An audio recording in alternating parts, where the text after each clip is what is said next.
ನಿಮಗೆ ಸ್ವಾಗತ. ಈ ವಿಡಿಯೋಗೆ ಏನು ಮಾಡ್ತೀವಿ, ಇದರಲ್ಲಿ ಕಂಟ್ರೋಲ್ ಕೋಆರ್ಡಿನೇಷನ್ ಫಸ್ಟ್ ಪಾರ್ಟನ್ನು ಕಲಿತೀವಿ ಕನ್ನಡದಲ್ಲಿ. ಆಯಿತಾ? ಇಂಗ್ಲೀಷಲ್ಲಿದೆ, ಅದನ್ನು ಕನ್ನಡದಲ್ಲಿ ಎಕ್ಸ್ಪ್ಲೇನ್ ಮಾಡ್ತೀನಿ. ಇನ್ animals, control and coordination R provided by nervous and muscular tissue. ಪ್ರಾಣಿಗಳಲ್ಲಿ ಕಂಟ್ರೋಲ್ ಮತ್ತು ಕೋಆರ್ಡಿನೇಷನ್ ಯಾವ್ದು ಕೊಡುತ್ತೆ? ನರ್ವಸ್ ಟಿಶ್ಯೂ ಮತ್ತು ಮಸಲ್ ಟಿಶ್ಯೂ. ಇದನ್ನ ಎಲ್ಲಿ ಕಲ್ತಿದ್ದೀವಿ? 9th ಸ್ಟ್ಯಾಂಡರ್ಡ್ ಕಲ್ತಿದ್ದೀವಿ. ಸರಿನಾ? ಸೊ ಇದಕ್ಕೆ ಸ್ವಲ್ಪ ಎಕ್ಸ್ಪ್ಲನೇಷನ್ ಕೊಡಿಯಾರೆ. ಏನು? For example, touching a hot object is an urgent and a dangerous situation for us. ನಾವು ಯಾವುದಾದ್ರೂ ಬಿಸಿ ವಸ್ತುನ ಮುಟ್ಟಿದ್ರೆ ಅದು ಅರ್ಜೆಂಟ್ ಮತ್ತು ಡೇಂಜರಸ್ ಸಿಚುವೇಶನ್. ಯಾಕಂದರೆ ನಮ್ಮ ಚರ್ಮ ಏನಾದರೂ ಡೆಸ್ಟ್ರಾಯ್ ಆದರೆ ಅಥವಾ ಟಿಶ್ಯೂ ಡೆಸ್ಟ್ರಾಯ್ ಆದರೆ ಅದು ವಾಪಸ್ ಅಷ್ಟು ಬೇಗ ಫಿಕ್ಸ್ ಆಗೋಲ್ಲ, ಎಷ್ಟೊಂದು ಸಲ ಆಗೋದೇ ಇಲ್ಲ. ಸೊ ಅದಕ್ಕೆ ನಾವೇನು ಮಾಡಬೇಕು? ವಿ ನೀಡ್ ಟು ಡಿಟೆಕ್ಟ್ ಮಾಡಬೇಕು ಅದನ್ನು. We need to detect it and we need to respond to it. ಅದನ್ನು ಡಿಟೆಕ್ಟ್ ಮಾಡಿ ಅದಕ್ಕೆ ರೆಸ್ಪಾಂಡ್ ಮಾಡಬೇಕು. ಕ್ವೆಶನ್ ಏನಂದರೆ, ಹೌ ಡು ವಿ ಡಿಟೆಕ್ಟ್? ಹೆಂಗೆ ಡಿಟೆಕ್ಟ್ ಮಾಡ್ತೀವಿ that we are touching a hot object? ನಾವು ಹೆಂಗೆ ಡಿಟೆಕ್ಟ್ ಮಾಡ್ತೀವಿ ಬಿಸಿ ಆಬ್ಜೆಕ್ಟ್ ಟಚ್ ಮಾಡಿದ್ವೋ ಇಲ್ವೋ ಅಂತ? ಅದಕ್ಕೆ all information from our environment, ನಮ್ಮ ಸರೌಂಡಿಂಗ್ಸಲ್ಲಿ ಇರುವಂತಹ ಎಲ್ಲ ಇನ್ಫಾರ್ಮೇಷನ್ನು ಪ್ಲಸ್ ನಮ್ಮ ಬಾಡಿ ಟಚ್ ಆಗೋ ಎಲ್ಲ ಇನ್ಫಾರ್ಮೇಷನ್ನು is detected by specialized tips of some nerve cells. ನಮ್ಮ ದೇಹದಲ್ಲಿ ನರ್ವ್ ಸೆಲ್ಸ್ ಅಂತ ಇರುತ್ತೆ. ಆ ನರ್ವ್ ಸೆಲ್ಸ್ ಸ್ಪೆಷಲೈಸ್ಡ್ ಟಿಪ್, ಅದರದ್ದು ಎಡ್ಜ್ ಇರುತ್ತೆ, ಅದು ಸ್ಪೆಷಲ್ ಆಗಿರುತ್ತೆ. ಸ್ಪೆಷಲೈಸ್ಡ್ ಅಂದರೆ ಅದು ಒಂದು ಕೆಲಸ ಮಾಡೋಕ್ಕೆ ಎವಾಲ್ವ್ ಆಗಿದೆ ಅದಿರುತ್ತೆ. ಆ ಇನ್ಫಾರ್ಮೇಷನ್ಗಳನ್ನು ಡಿಟೆಕ್ಟ್ ಮಾಡೋದು ಆ specialized tips. These receptors are usually located in sense organs. ಈ ರಿಸೆಪ್ಟರ್ಗಳು ಎಲ್ಲಿರುತ್ತೆ? Sense organs. ಸೆನ್ಸ್ ಆರ್ಗನ್ಸ್ ಅಂದರೆ ಐಸ್, ನೋಸ್, ಟಂಗ್, ಸ್ಕಿನ್ ಮತ್ತು ಇಯರ್ಸ್, ಇವುಗಳು ಸೆನ್ಸ್ ಆರ್ಗನ್. ಸೊ ಇಲ್ಲಿ ಎಕ್ಸಾಂಪಲ್ ಕೊಟ್ಟಿದ್ದಾರೆ, such as inner ear, nose and tongue and so on. ಆಯಿತಾ? ಈ ಸೆನ್ಸ್ ಆರ್ಗನ್ಸಲ್ಲಿ ಈ ರಿಸೆಪ್ಟರ್ಗಳಿರುತ್ತೆ. ಯಾವ ಥರ ರಿಸೆಪ್ಟರು ನೋಡೋಣ. Gustatory receptors will detect taste. Gustatory receptors ಟೇಸ್ಟನ್ನು ಡಿಟೆಕ್ಟ್ ಮಾಡುತ್ತೆ. ಆಲ್ಫ್ಯಾಕ್ಟರಿ ರಿಸೆಪ್ಟರ್ಸ್ ವಿಲ್ ಡಿಟೆಕ್ಟ್ ಸ್ಮೆಲ್ಲನ್ನು ಡಿಟೆಕ್ಟ್ ಮಾಡುತ್ತೆ. ಸೊ ಇಲ್ಲಿ ಎ ಅಂತ ಬರೆದಿರೋದು 7.1A, ಇದೇನು ಚಿತ್ರ ಅಂದರೆ ಇದು ನರ್ವ್ ಸೆಲ್ ಚಿತ್ರ. ಈ ನರ್ವ್ ಸೆಲ್ ಚಿತ್ರದಲ್ಲಿ ಈ ಥರ ಎಡ್ಜ್ ಇದೆ ಅಲ್ವಾ, ಇವುಗಳನ್ನ ಡೆಂಡ್ರೈಟಿಕ್ ಟಿಪ್ ಅಂತ ಹೇಳ್ತೀವಿ. ನ್ಯೂಕ್ಲಿಯಸ್ ಇರುತ್ತೆ because this is a cell and this is a cell body. ಈ ಉದ್ದಕ್ಕಿರೋದು ಆಕ್ಸಾನ್ ಅಂತ ಹೇಳ್ತೀವಿ. Finally we have A nerve ending. ಈ ಥರ ನರ್ವ್ ಎಂಡಿಂಗ್ ಇರುತ್ತೆ. ಈ ನರ್ವ್ ಎಂಡಿಂಗಿಂದ ಒಂದು ನೆಕ್ಸ್ಟ್ ನರ್ವ್ಗೆ ಹೋಗುತ್ತೆ, ಇಲ್ಲ ಅಂದರೆ ನೆಕ್ಸ್ಟ್ ನರ್ವ್ ಸೆಲ್ಗೆ ಹೋಗುತ್ತೆ, ಇಲ್ಲಾಂದರೆ ಮಸಲ್ ಸೆಲ್ಗೆ ಹೋಗುತ್ತೆ. ನೋಡೋಣ ಮುಂದೆ ಹೆಂಗೆ ಕಲಿಯೋದು, ಹೆಂಗೆ ವರ್ಕ್ ಆಗುತ್ತೆ ಅಂತ. This information acquired at the end of the dendritic tip of A nerve cell sets off a chemical reaction that creates an electric pulse. ಈ information which we acquire at the end of the dendritic tip of a nerve cell sets off a chemical reaction that creates an electric impulse. So ನಾವು ವಾಪಸ್ ಚಿತ್ರಕ್ಕೆ ಹೋದರೆ ಈ dendritic tip ಅಂತಿದೆ ನೋಡಿ. ಈ dendritic tip ಇರೋದು ಇಲ್ಲಿ ಇನ್ಫಾರ್ಮೇಷನ್ ಸಿಗುತ್ತೆ. ಅದೇನು ಮಾಡುತ್ತೆ? ಎಲೆಕ್ಟ್ರಿಕಲ್ ಇಂಪಲ್ಸನ್ನು ಜನ್ರೇಟ್ ಮಾಡುತ್ತೆ. ಆಯಿತಾ? ಕೆಮಿಕಲ್ ರಿಯಾಕ್ಷನ್ ಆಗುತ್ತೆ, ಅದರಿಂದ ಎಲೆಕ್ಟ್ರಿಕಲ್ ಇಂಪಲ್ಸ್ ಜನರೇಟ್ ಆಗುತ್ತೆ. ಸೊ ಅದನ್ನು ನೋಡೋಣ ಏನಾಗುತ್ತೆ ಅಂತ. Sets off a chemical reaction that creates an electrical impulse. Electrical impulse create ಆಗುತ್ತೆ. This impulse travels from the dendrite to the cell body and then along the axon to its end. It travels from the dendrite ಇಂದ cell ಬಾಡಿಗೆ travel ಆಗುತ್ತೆ, and then along the axon to its end. So ಈ ಡೆಂಡ್ರೈಟಿಂದ cell ಬಾಡಿಗೆ travel ಆಗುತ್ತೆ, cell ಬಾಡಿಯಿಂದ ಈ axon ಮೂಲಕ ಎಂಡಿಗೆ ಹೋಗುತ್ತೆ, ಈ ಎಂಡ್ಗಳಿಗೆ ಹೋಗುತ್ತೆ. At the end of the axon electrical impulse sets off the release of some chemicals. So axon ಎಂಡಲ್ಲಿ ಎಲೆಕ್ಟ್ರಿಕಲ್ ಇಂಪಲ್ಸು ಕೆಲವು ಕೆಮಿಕಲ್ಸನ್ನು ರಿಲೀಸ್ ಮಾಡುತ್ತೆ. These chemicals cross the gap or synapse and start a similar electrical impulse in the dendrite of the next neuron. ಇದು neuron ಪಕ್ಕ ಇದ್ದಾಗ ಏನಾಗುತ್ತೆ? ಇಲ್ಲಿ ತನಕ ಬರುತ್ತೆ. ಇಲ್ಲಿ ತನಕ ಎಲೆಕ್ಟ್ರಿಕಲ್ ಇಂಪಲ್ಸ್ ಬಂದಮೇಲೆ ಇಲ್ಲಿ ಕೆಮಿಕಲ್ ಪ್ರೊಡ್ಯೂಸ್ ಆಗುತ್ತೆ ಬಿಕಾಸ್ ಆಫ್ ಎಲೆಕ್ಟ್ರಿಕಲ್ ಇಂಪಲ್ಸ್. ಈ ಎಡ್ಜ್ಗಳು ಈ ಥರ ಇನ್ನೊಂದು ಡೆಂಡ್ರೈಟ್ ಕನೆಕ್ಟ್ ಆಗಿರುತ್ತೆ ಅಂತ ಇಟ್ಕೊಳ್ಳಿ. ಆವಾಗ ತಿರ್ಗಾ ಈ ಡೆಂಡ್ರೈಟ್ಗಳು ಅದನ್ನು ಡಿಟೆಕ್ಟ್ ಮಾಡಿ ನೆಕ್ಸ್ಟ್ ಸೆಲ್ಲಿನ ಡೆಂಡ್ರೈಟಿಗೆ ಡಿಟೆಕ್ಟ್ ಮಾಡಿ ಅದು ಕಂಟಿನ್ಯೂ ಮಾಡುತ್ತೆ process. This is a general scheme of how nervous impulses travel the body. ಇದು ನಮ್ಮ ದೇಹದಲ್ಲಿ ನರ್ವಸ್ ಇಂಪಲ್ಸಸ್ ಅಂದರೆ ನರ್ವ್ ಇಂಪಲ್ಸಸ್ ಹೆಂಗೆ ಟ್ರಾವೆಲ್ ಆಗುತ್ತೆ, ಇದು ಜನರಲ್ ಸ್ಕೀಮ್ ಅಂತ ಹೇಳ್ತಾ ಇದ್ದಾರೆ. A similar synapse follows delivery of such impulses from neurons to other cells such as muscle cells or gland. So nerves ಬೇರೆ ನರ್ವ್ ಜೊತೆನೂ ಮಾತಾಡುತ್ತೆ, ಪ್ಲಸ್ ಮಸಲ್ಸ್ ಜೊತೆ ಮಾತಾಡುತ್ತೆ. ಇವಾಗ ಕೈ ಎಲ್ಲ ಮೂವ್ ಮಾಡಬೇಕು, ಕಾಲು ಮೂವ್ ಮಾಡಬೇಕು ಅಂದರೆ ಹೆಂಗೆ ಗೊತ್ತಾಗುತ್ತೆ? ನಮ್ಮ ಬ್ರೈನ್ ಇನ್ಸ್ಟ್ರಕ್ಷನ್ ಕೊಡುತ್ತೆ, ಆ ಇನ್ಸ್ಟ್ರಕ್ಷನು ನರ್ವ್ ಸೆಲ್ಸ್ ಮೂಲಕ ಮಸಲ್ಸ್ಗೆ ಹೋಗುತ್ತೆ, ಆಮೇಲೆ ಮಸಲ್ ಸೆಲ್ಸು ಅದನ್ನು ಅದ್ರ ಮೇಲೆ ಆ್ಯಕ್ಟ್ ಮಾಡುತ್ತೆ. ಸೊ ಇಲ್ಲೇನು ಹೇಳ್ತಿದ್ದಾರೆ, a similar synapse finally allows delivery of such impulses from neurons to other cells such as muscle cells and gland. ಇಲ್ಲಿ ಚಿತ್ರ ಕೊಟ್ಟಿದ್ದಾರೆ. ಓಕೆ, ಸೊ ಇದೆಲ್ಲ ನರ್ವ್ ಎಂಡಿಂಗು. ಸೊ ಇದು muscular fibre. So muscular cell react ಮಾಡುತ್ತೆ, nerve cell ಏನು instruction ಬರುತ್ತೋ ಅದ್ರ ಮೇಲೆ. It's thus no surprise that the nervous tissue is made of organized network of nerve cells or neurons and is specialized for conducting information via electrical impulses from one part of the body to another. So, ಈ nervous tissue ಅಂದರೆ ಏನು? ನ್ಯೂರಾನ್ಗಳು ಒಂದಕ್ಕಿಂತ ಒಂದು connect ಆಗಿ ಅದ್ರ main ಕೆಲಸ conducting information via electrical impulse from one part of the body to another. ನಮ್ಮ ದೇಹದ ಒಂದು ಪಾರ್ಟಿಂದ ಇನ್ನೊಂದು ಪಾರ್ಟ್ಗೆ. ಓಕೆ, ಸೊ ಈ ಚಿತ್ರ ನೋಡಿಬಿಟ್ಟು ಇಲ್ಲಿ ಕೇಳ್ತಾ ಇದ್ದಾರೆ, looking at this figure identify the parts of the neuron where information is acquired. ಎಲ್ಲಾಗುತ್ತೆ ಇನ್ಫಾರ್ಮೇಷನ್ ಅಕ್ವೈರ್? ಡೆಂಡ್ರೈಟ್ಗಳಲ್ಲಾಗುತ್ತೆ information acquire. Through which information travels as an electrical impulse. ಈ ಡೆಂಡ್ರೈಟಲ್ಲಿ ಕೆಮಿಕಲ್ ರಿಯಾಕ್ಷನ್ ಆಗಿ ಎಲೆಕ್ಟ್ರಿಕಲ್ ಇಂಪಲ್ಸ್ ಇಲ್ಲಿ ಬಂದು ಆಮೇಲೆ ಹಿಂಗೆ ಎಲೆಕ್ಟ್ರಿಕಲ್ ಇಂಪಲ್ಸ್ ಇಲ್ಲಿ ಟ್ರಾವೆಲ್ ಆಗಿ ಆಮೇಲೆ ಈ ನರ್ವ್ ಎಂಡಿಂಗಲ್ಲಿ ಕೆಮಿಕಲ್ ತಿರ್ಗಾ ಪ್ರೊಡ್ಯೂಸ್ ಆಗುತ್ತೆ. Where impulse must be converted into chemical signal for onward transmission. So ಇಲ್ಲಿ impulse will be converted to chemical signal for onward transmission. Onward transmission ಅಂದರೆ ನೆಕ್ಸ್ಟ್ ನರ್ವ್ ಸೆಲ್ಸ್ಗೆ ಅಥವಾ ಮಸಲ್ಗೆ ಅಥವಾ ಬೇರೆ ಯಾವುದಾದ್ರೂ ಸೆಲ್ಗೆ ಟ್ರಾನ್ಸ್ಫರ್ ಆಗುತ್ತೆ. Okay, second part. So second part ಏನು ಹೇಳುತ್ತೆ? What happens in reflex action. Reflex action ಆದಾಗ ಏನಾಗುತ್ತೆ? Reflex is a word we commonly use when we talk about some sudden action in response to something in the environment. So ಏನೋ environmental change ಆದಾಗ ಒಂದು sudden action ನಾವು ತೊಗೋತೀವಿ. ಇವಾಗ ಏನೋ ಒಂದು ಯಾರೋ ಜೋರಾಗಿ ಶಬ್ದ ಮಾಡಿದ್ರೆ ಬೆಚ್ಚಿಬಿಡ್ತೀವಲ್ಲ, ಆ ಥರ sudden reaction. So we say that I jumped out of the bus reflexively, or I pulled hand from the flame reflexively, or so I'm so hungry my mouth started watering reflexly. So ಏನು ಅಂದರೆ ಎಷ್ಟೊಂದು ಸರಿ ನಾವು ಬಸ್ಸಿಂದ jump ಆದಾಗ ಅಥವಾ ಕೈ ಫ್ಲೇಮಿಂದ ತೆಗೆದಾಗ ಅಥವಾ ಬಾಯಲ್ಲಿ ಜೋಲ್ ಸುರಿಸೋದು ಅಂತೀವಲ್ಲ, ಆ ಥರ ಆದಾಗ ಅದು ಸಡನ್ ರಿಯಾಕ್ಷನ್ ಆಗಿರುತ್ತೆ.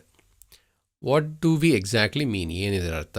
A common idea in all such examples is we do something without thinking about it, without feeling in control of a reaction. So ನಮ್ಮ ಕಂಟ್ರೋಲ್ ಇಲ್ಲದೆ ಇದನ್ನು ಮಾಡಿದ್ದೀವಿ ಅಂತ ಇರೋದು ಕಾಮನ್ ಐಡಿಯಾ ಅಂತ ಹೇಳ್ತಾ ಇದ್ದಾರೆ. Yet these situations are where we are responding with some action to the changes in our environment. ನಾವಿಲ್ಲಿ ನಾವು ಏನು ಕಂಟ್ರೋಲ್ ಇಲ್ಲದೆ ಗೊತ್ತಿಲ್ಲದೆ ಮಾಡ್ತಾ ಇದ್ದೀವಿ ಅಂತ ಅನ್ಕೋತೀವಿ, ಬಟ್ ಆದರೆ ಇಲ್ಲೂ ಕಂಟ್ರೋಲ್ ಕೋಆರ್ಡಿನೇಷನ್ ಆಗ್ತಾ ಇದೆ. How is control and coordination achieved in such situations ಅಂತ ಕೇಳ್ತಾ ಇದ್ದಾರೆ. ಸೊ ಎಕ್ಸಾಂಪಲ್ ತೊಗೊಂಡು ಡೀಟೇಲಾಗಿ ಹೋಗ್ತಾ ಇದ್ದಾರೆ. Let us consider this further. Take one of our examples. ಯಾವ example? Touching a flame is an urgent and dangerous situation. ಅವಾಗ ಹೇಳ್ದಂಗೆ how do we respond to this? ಹೆಂಗೆ ರೆಸ್ಪಾಂಡ್ ಮಾಡೋದು? ಸೊ ನಾವೇ ಡಿಸೈನ್ ಮಾಡಿದ್ರೆ ಹೆಂಗೆ ಮಾಡ್ತಿದ್ವಿ? One seemingly simple way is to think consciously about the pain and possibility of getting burnt and therefore move our hand. ಒಂದು method ಏನಂದರೆ, ನಾವು ಕೈ ಸುಡೋದನ್ನು ನೋಡಿ ಅವಾಗ ಸ್ವಲ್ಪ ಪೇಯ್ನ್ ಆಗುತ್ತಲ್ಲ, ಆವಾಗ ಯೋಚನೆ ಮಾಡೋದು, ಪೇಯ್ನ್ ಬರ್ತಾಯಿದೆ, ಯಾಕೆ? ಸುಟ್ಟೋಗ್ತೇವೆ ಕೈ, ಆವಾಗ ಮೂವ್ ಮಾಡಬೇಕು ಅಂತ ಯೋಚನೆ ಮಾಡಿ ಆ್ಯಕ್ಷನ್ ತೊಗೊಳ್ಳೋದು ಒಂದು method. An important question is, how long will this take us to think all this? ಒಂದು ಕ್ವೆಶನ್ ಏನಂದರೆ, ಎಷ್ಟೊತ್ತಾಗುತ್ತೆ ನಾವು ಯೋಚನೆ ಮಾಡಿ ಆ್ಯಕ್ಷನ್ ತೊಗೊಂಡ್ರೆ? The answer depends on how we think. Answer ನಾವು ಹೇಗೆ ಯೋಚನೆ ಮಾಡ್ತೀವಿ ಅದ್ರ ಮೇಲೆ ಡಿಪೆಂಡ್ ಆಗುತ್ತೆ. ಸೊ ಇಲ್ಲಿ ಡೀಟೇಲಾಗಿ ಎಕ್ಸ್ಪ್ಲೇನ್ ಮಾಡ್ಯಾರ ಹೇಗೆ ಯೋಚನೆ ಮಾಡ್ತೀವಿ ಅಂತ. If nerves impulses are sent around the way we talked about earlier, then thinking is likely to involve creation of such impulses.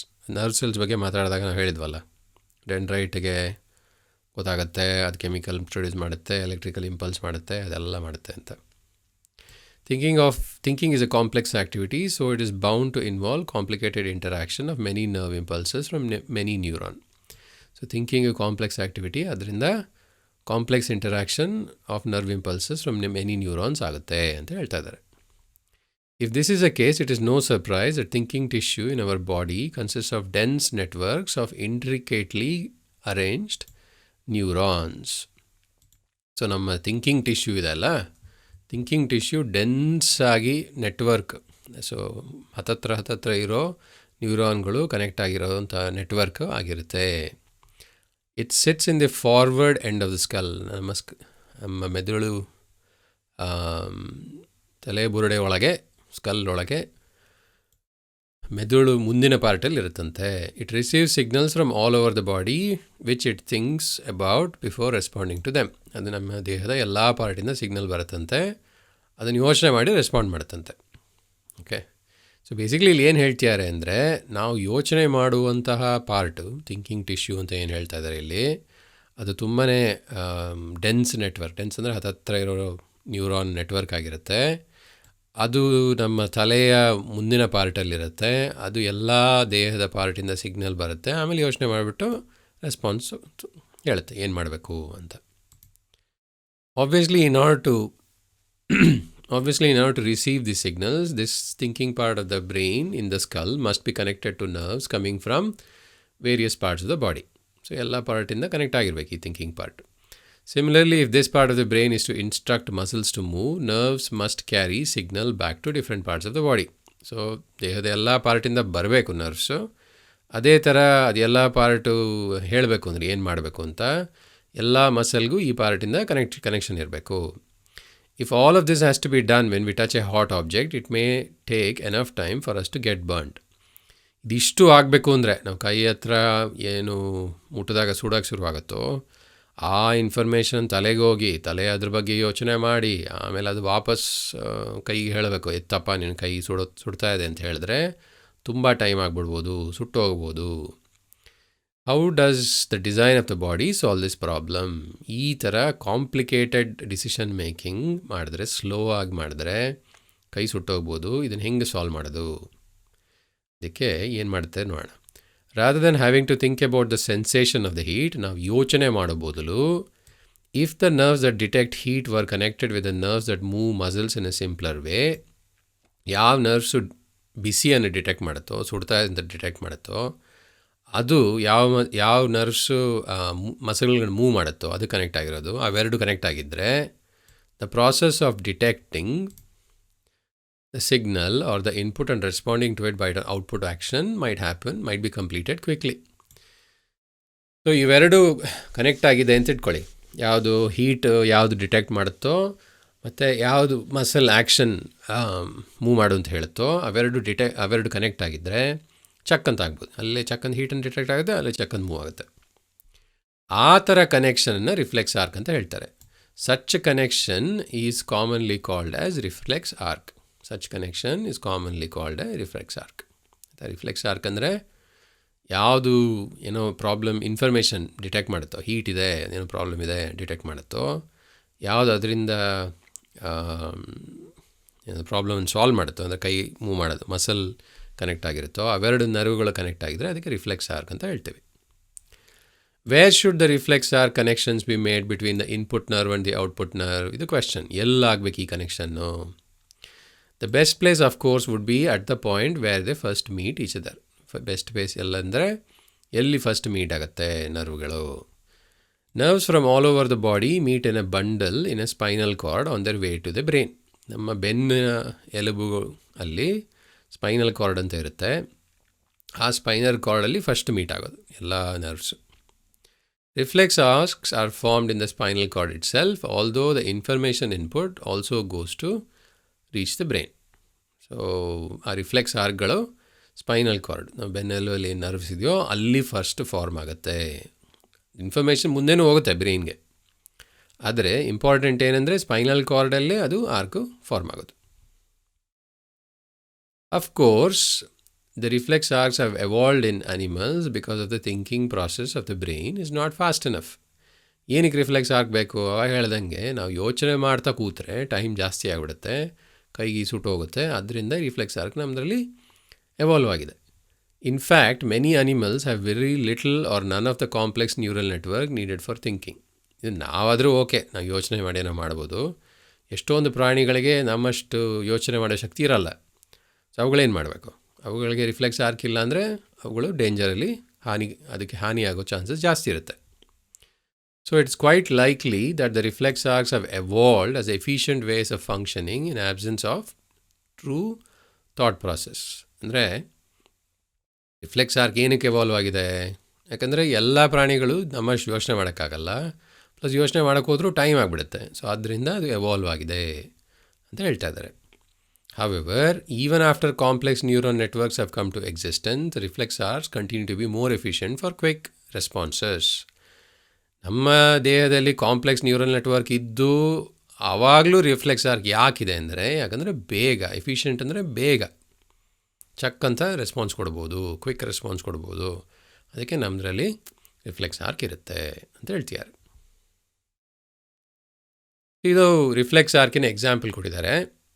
So ಇಲ್ಲಿ ನೋಡಿ, ಕೈ ಏನೋ ಬಿಸಿ ಮುಟ್ಟಿದ್ದೀವಿ. ಸೊ ಇಲ್ಲಿ ಹೀಟ್ ರಿಸೆಪ್ಟರ್ ಇದೆ. ಹೀಟ್ ರಿಸೆಪ್ಟರ್ ಅಂದರೆ ಹೀಟನ್ನು ಡಿಟೆಕ್ಟ್ ಮಾಡುತ್ತೆ. ಅದು ಡಿಟೆಕ್ಟ್ ಮಾಡಿ ಈ ಥರ ಸೆನ್ಸರಿ ನ್ಯೂರಾನ್ ಮೂಲಕ, ಸೆನ್ಸರಿ ನ್ಯೂರಾನ್ ಅಂದರೆ ಯಾವ್ದು ಸೆನ್ಸ್ ಮಾಡುತ್ತೋ ನ್ಯೂರಾನ್, ಅದು ಮೂಲಕ ಎಲ್ಲಿ ಹೋಗ್ತಾ ಇದೆ? ಇದು ಬ್ಯಾಕ್ ಬೋನ್ ಅಥವಾ ಸ್ಪೈನಲ್ ಕಾರ್ಡ್ದು ಚಿತ್ರ. ಅದು ಸ್ಪೈನಲ್ ಕಾರ್ಡ್ಗೆ ಹೋಗಿ ಇಲ್ಲಿ ಸ್ಪೈನಲ್ ಕಾರ್ಡ್ಗೆ ಅಟ್ಯಾಚ್ ಆಗ್ತಾ ಇದೆ. ಅಲ್ಲಿ ಇನ್ಫಾರ್ಮೇಷನ್ ಮುಂದೆ ಹೋಗುತ್ತೆ, ಮೆಸೇಜ್ ಟು ಬ್ರೈನ್ ಅಂತ ಇದೆ ನೋಡಿ. ಇಲ್ಲಿ ರಿಲೇ ನ್ಯೂರಾನ್ ಅಂತಿದೆ. ರಿಲೇ ನ್ಯೂರಾನ್ ಏನು ಮಾಡುತ್ತೆ? ಈ ಇನ್ಫಾರ್ಮೇಷನ್ನ ತೊಗೊಂಡೋಗಿ ಈ ನೆಕ್ಸ್ಟ್ ನ್ಯೂರಾನ್ಗೆ ಕೊಡುತ್ತೆ. ಈ ನೆಕ್ಸ್ಟ್ ನ್ಯೂರಾನ್ ಏನು? ಇದಕ್ಕೆ ಮೋಟರ್ ನ್ಯೂರಾನ್ ಅಂತ ಹೇಳ್ತೀವಿ. ಮೋಟರ್ ನ್ಯೂರಾನ್ ಯಾಕೆ? ಅದು ಮಸಲ್ಗೆ ಕನೆಕ್ಟ್ ಆಗಿರುತ್ತೆ. ಅದು ಮಸಲ್ಗೆ ಹೇಳುತ್ತೆ ನೀವು ಮೂವ್ ಮಾಡಪ್ಪ ಅಂತ. ಸೊ ಏನಾಗುತ್ತೆ, ಇಲ್ಲಿಂದ ಇನ್ಫಾರ್ಮೇಷನ್ ಬಂತು, ಏನೋ ಮುಟ್ತಾ ಇದ್ದೀವಿ ಬಿಸಿ ಅಂತ. ಅದು ಇಲ್ಲಿಗೆ ಪಾಸಾಗಿ ವಾಪಸ್ ಮೋಟರ್ ನ್ಯೂರಾನ್ ಮೂಲಕ ಮಸಲ್ಗೆ ಬಂದು ಮಸಲ್ ಚಕ್ಕದ ಮೂವ್ ಆಗುತ್ತೆ. ಸೊ ನಮ್ಮ ಬೆನ್ನೆಲ್ಬು ಹೋಗ್ಬಿಟ್ಟು ವಾಪಸ್ ಇನ್ಫಾರ್ಮೇಷನ್ ಬಂದುಬಿಡುತ್ತೆ. ತಲೆ ತನಕ ಹೋಗಬೇಕು ಅಂತಿಲ್ಲ ನಾವು ಡಿಸಿಷನ್ ತೊಗೊಳ್ಳೋ ಮುಂಚೆ.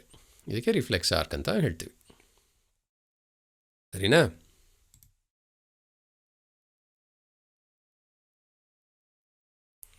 ಸೊ ಮುಂದಿನ ಪಾರ್ಟಲ್ಲಿ ಹ್ಯೂಮನ್ ಬ್ರೈನ್ ಬಗ್ಗೆ ಕಲಿಯೋಣ. ಇಲ್ಲಿವರೆಗೂ ನಿಮಗೆ ರಿಫ್ಲೆಕ್ಸ್ ಆರ್ಕು ಮತ್ತು ನರ್ವ್ ಸೆಲ್ಸ್ ಎಲ್ಲ ಹೆಂಗೆ ವರ್ಕ್ ಆಗುತ್ತೆ, ಹೆಂಗೆ ಡಿಟೆಕ್ಟ್ ಆಗುತ್ತೆ ಅಂತ ಕಲ್ತ್ವಿ. ಮುಂದಿನ ಪಾರ್ಟಲ್ಲಿ ಬ್ರೈನ್ ಬಗ್ಗೆ ಕಲಿಯೋಣ. ಆಯಿತಾ? ಅಲ್ಲಿವರೆಗೂ ವಿದಾಯ. Thanks for watching. See you soon. Bye.